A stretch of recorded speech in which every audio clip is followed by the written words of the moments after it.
Halika dito! Ha? Dito ka! Iwan mo siya, Douglas! Ano ba? Martha, makakalaya ka lang. Konting tiis na lang. Konting tiis na lang, okay? Nasaan yung bago nating producer? I'd like you to meet our new producer, Mr. Fred Rivera. Hindi talaga kita titigilan, Lisa. Hindi talaga kita titigilan hanggat mapasa akin ang lahat ng tinatamasa mo ngayon. Ay nako anak, huwag kang papayag. Don't get yourself involved with that man. Ma, I already said no, hindi ba?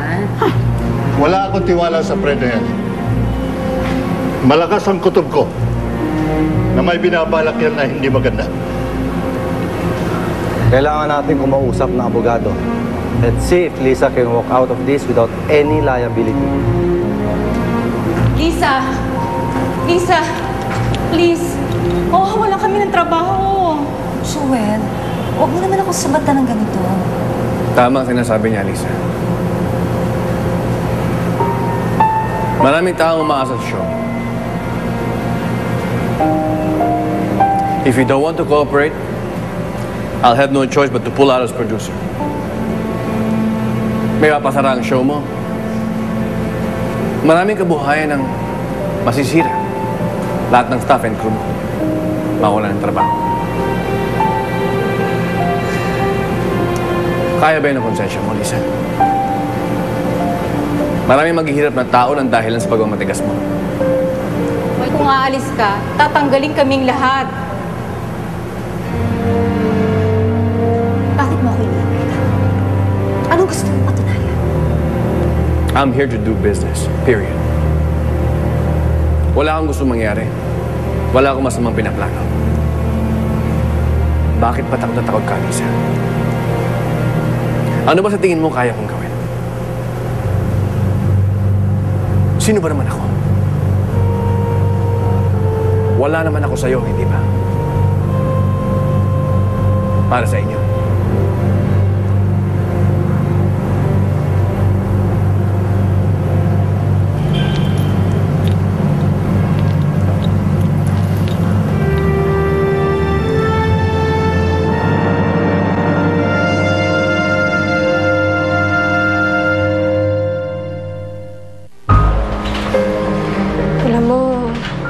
Totoo naman yung sinabi ni Pia eh.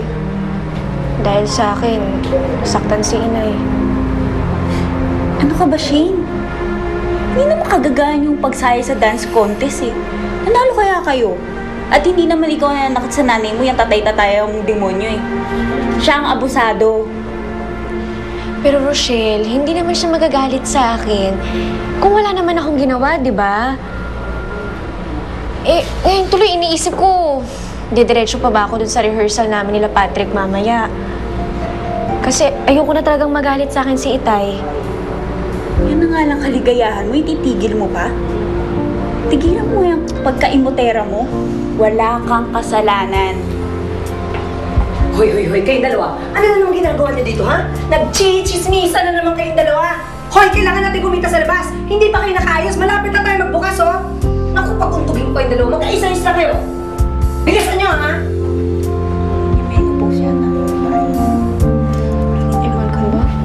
Ibig mong sabihin, nagbalik na talaga si Fred? Oo, Janet. Siya na nga yung bagong producer ng show ko. Kita mo nga naman ang swerte. Asensado na talaga si Fred. Teka, baka siya yung nakita mo sa studio ng isang araw. Gwapo ba siya? Janet! Ito naman, nagtatanong lang. Kasi naaalala ko, ang yummy-yummy talaga ni Fred noon. Ewan ko sa'yo, Janet. Hindi na ako tumitingin sa ganon. May asawa na akong tao. Pwes, ako single. At since mayaman na si Fred, pwede na rin kami.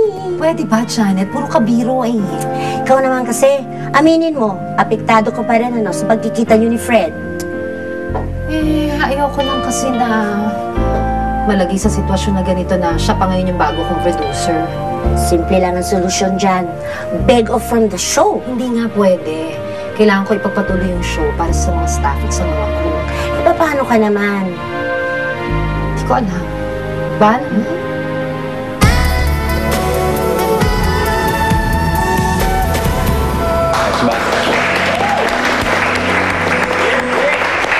Ano bang ginagawa natin dito?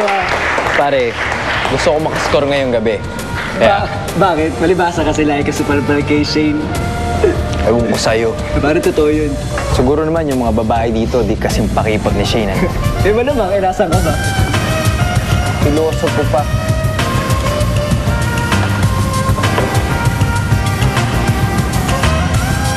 Teka. Si Shane yan ah. Hindi yan si Shane. Pare, si Shane yan. Hindi nga sa akin. Tingnan mo ayan no? Si Shane. Si Shane nga. Anong ginagawa niya dito? Gigilan mo nga ako, baka mamaya alam mo naman talaga na dito nagsishow yan. Paano ko malalaman na dito nagsishow yan kung umasta yan parang birhen? Yun lang. Teka lang ha.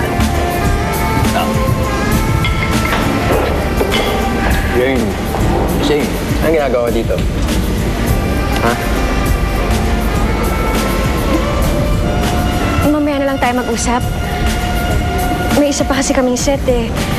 Magbibihis lang ako. Magbibihis? Magbibihis o mag-uubad? Balita ko yung mga babae daw dito. All the way. Abangan namin yun. Hindi ako naguhubad dito. Sumasayaw lang ako. Yan ka na naman, Shane eh. Huwag ka na maglinis pa. Kung basterin mo ako, ang arte-arte mo. Ha? Pero badera ka lang naman pala dito sa club na to. Ano? Chico, lasing na yung kaibigan ko. Iuwi mo na ako. Hindi ako lasing. Hindi ako alis dito hanggat hindi kita nata-table. Kaya umupo ka na. Ano ba? Oh, lasing na kayo, sir. Bawin niyo. Ay, hindi ako lasing. Sir, lasing na kayo eh. Sige. Hindi ako lasing. Ba't ba ang kulit mo? Sinabing hindi ako lasing. Uy, pare. Jason! Oh! Pare, tama na ta. Alis ka din. Ha? Sinabing hindi ako lasing. Ba't ang kulit ako? Sir, nagugulo na. Lasing ka.